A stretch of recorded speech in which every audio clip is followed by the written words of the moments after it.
2 से 3 दिन पहले मैंने एक बात कही थी कि पाकिस्तान क्रिकेट जो है लगता है कि हम मिनोज की तरह खेल रहे हैं। आज के रिजल्ट के बाद मुझे ऐसे लग रहा है कि जिस तरह से हमने बैटिंग की है, कुछ मिनोज ही हमसे बेहतर बैटिंग कर रहे हैं। बहुत सारे ऐसे बल्लेबाज आ गए हैं जो एक्चुअली T20 क्रिकेट खेल रहे हैं। इस इनिंग के बाद तो मुझे लगा कि हम ना सिर्फ 5-6 साल पहले, हम तो 2007 में इससे बेहतर बैटिंग करते थे। Welcome back to cricket with arcs. अगर अभी तक आपने हमारा चैनल सब्सक्राइब नहीं किया तो जल्दी से सब्सक्राइब करें। वी ऑलवेज टॉक अबाउट कि पाकिस्तान क्रिकेट एक नए लो पे जाती जा रही है, and I think today is the right day to say कि we are probably at our lowest in the longest time. और ये सिर्फ कोई अफसरदगी की बात नहीं है, कोई गम की बात नहीं है, बल्कि गुस्से की बात है, क्योंकि इस टीम में बहुत इन्वेस्ट किया है हमने as a fan, as a cricket board, as whatever you want to call on it. paper strong team है। मतलब it doesn't get worse than this कि इतना सिंपल सा ग्रुप स्टेज, आयरलैंड, यूएसए और तीसरी टीम कौन है? कनाडा। आयरलैंड, यूएसए, कनाडा जैसी टीमों के अगेंस्ट हम अगले राउंड में बढ़ने से हमें मुश्किलात हो रही हैं, क्योंकि हम 2 मैच ऑलरेडी मतलब हार गए। डोमिनेशन में हम कहीं थे ही नहीं। हाँ, ये सिचुएशन बिल्कुल। आई थिंक आप कोई भी यहाँ बैठ के इस टीम को डिफेंड नहीं कर सकता, ना इस टीम की कोई भी टैक्टिक आप डिफेंड कर सकते हैं। आप कुछ भी कहें, at the end of the day आप यूएसए से हारे, आप बदतरीन से बदतरीन शिकस्त खाते हुए आए वर्ल्ड कप में। इंडिया से आपसे 120 ऑन पेपर। 10 साल बाद किसी को अगर आप बताओ कि जिस टीम से आप बातें कर रहे हो कि वो 160 170 करती है, 120 चेज नहीं हुआ, तो that is shocking.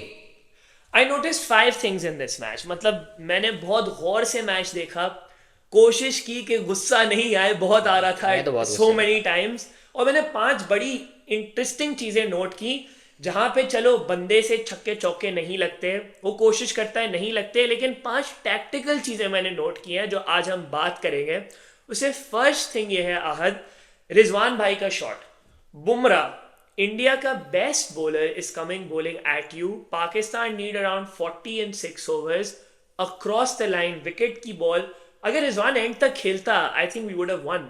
Brain fade moment नहीं था रिजवान की तरफ से। I thought it was absolutely stupid और ब्रेनलेस, क्योंकि आपका इतना एक्सपीरियंस है, मतलब इतनी एवरेज जो भी है, इतने सालों से खेल रहे हैं, क्या दिमाग नहीं है आपके पास? या मतलब आपको उस गेम अवेयरनेस नहीं है, या इनको कोई गेम अवेयरनेस सिखाने वाला नहीं है कि यार जिस पॉइंट पे आपने अपना बैट कैरी करना है, आप टीम के प्रीमियम बैट्समैन हो, आपको पता है नीचे क्या चल रहा है, उस तरह का रैश शॉट क्रॉस बैटेड डंडों की बॉल पे।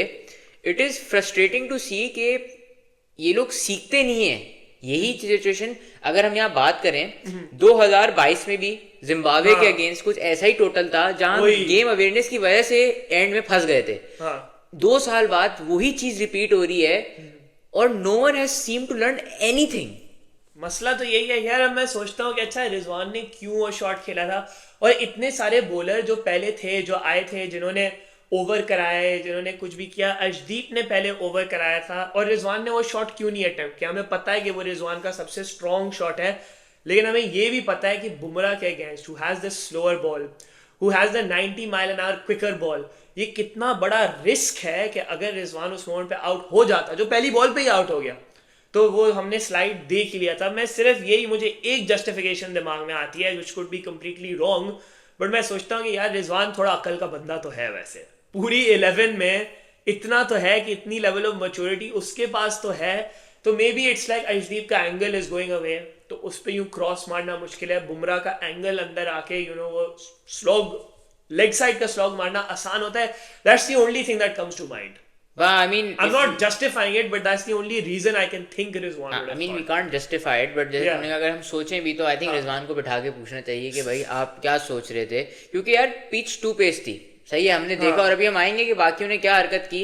रिजवान के सामने था उस्मान क्या करके गया, रिजवान के सामने था फखर सिर्फ मारने के अलावा कुछ समझ नहीं आता, और रिजवान के सामने था कि इमाद वसीम की बैटिंग कैसी चल रही थी।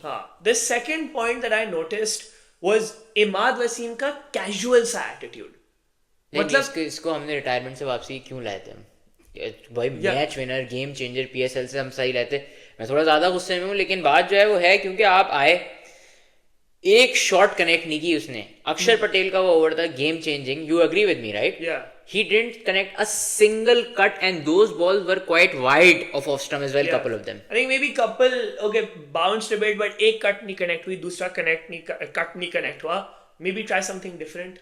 Yeah, I mean आपके क्या दो ही चौथी शॉट्स पांचवी हैं. बॉल, अब वो अक्षर पटेल डार्ट्स कर रहा है, थोड़ा सा इनोवेटिव भी तो होना चाहिए. हाँ, वो रिवर्स स्वीप खेलो, कुछ तो डिफरेंट ट्राई करो जब कट नहीं लग रहा. And the most thing is यार, चलो कट नहीं लग रहा, चलो आप बैटिंग कर रहे हो, प्रेशर है, पिच टू पेस्ट है, नहीं लग रहे, सही है.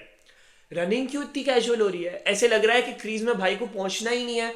रन आउट होते होते 2-3 दफा बचे हैं. मतलब ये कैजुअल एटीट्यूड से हम कैसे मैच जीत सकते हैं, जहां इंडिया लिटरली हर रन, हर विकेट के लिए, हर डॉट बॉल पे एफर्ट कर रहा है. हम एक रन भी भागने की एफर्ट नहीं कर रहे हैं. और मैं ये काफी दिनों से बात बोलता आ रहा हूँ कि casual कैजुअल एटीट्यूड है, जीतने नहीं आ रहे हैं. और आज यही हुआ. ये नहीं है, इनिंग जब हमने पहली खेली इंटेंट था. आज एक नई पाकिस्तान टीम बॉलिंग करने आई हुई थी, खुशी हो रही थी देख के. अदर देन द 19th और 20th ओवर, जो फिर वो इजी आ गया था. लेकिन आज बैटिंग में हमने फिर से साबित यही किया कि हम अपने हाथ पांव फुलाकर बैठ चुके थे कि अब हम कुछ नहीं कर सकते. वही तीसरी चीज जो मैंने नोटिस की थी पर्सनली, मुझे लगता है कि बाबर ने अपने एंड जो प्रेस कॉन्फ्रेंस में बोला था कि हमारा प्लान ये था बस रोटेट करना, सिंगल डबल, 5-6 5-6 5-6.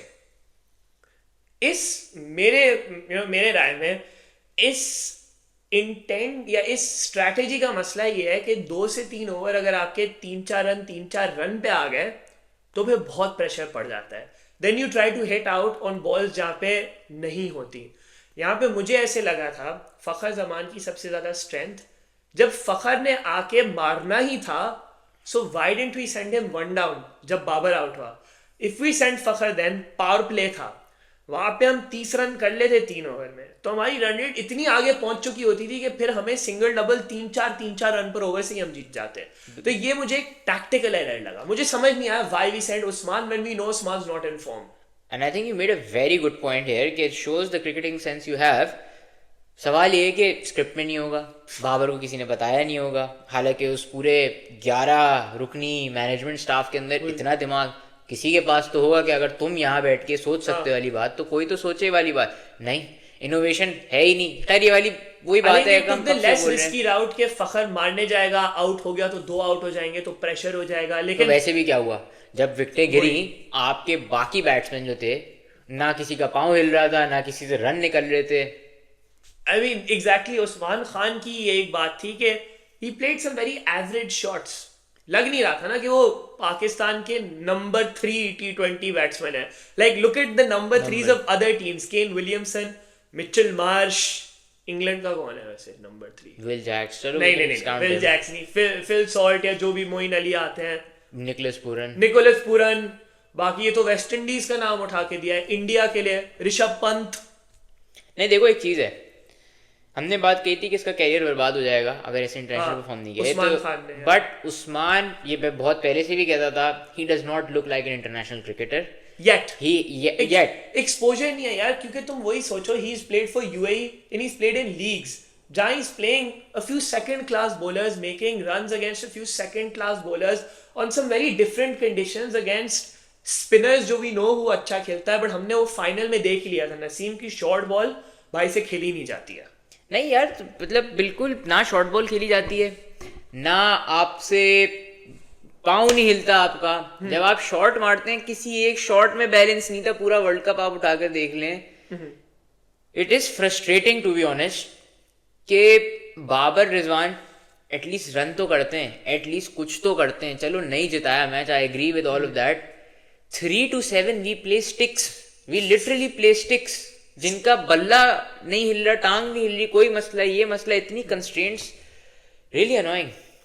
4th चीज जो मैंने नोटिस की आज मैच देखते हुए वो ये थी कि I was trying to defend Iftikhar by saying कि अच्छा 2 पेस पिच थी, लेकिन 3 फुल टॉसें मिली उसको and 2 of Bumrah, and he still couldn't get them away. As a finisher, he had the opportunity to go huge, and if he hit 2 छक्के भी वहां लग जाते, we would have won the match.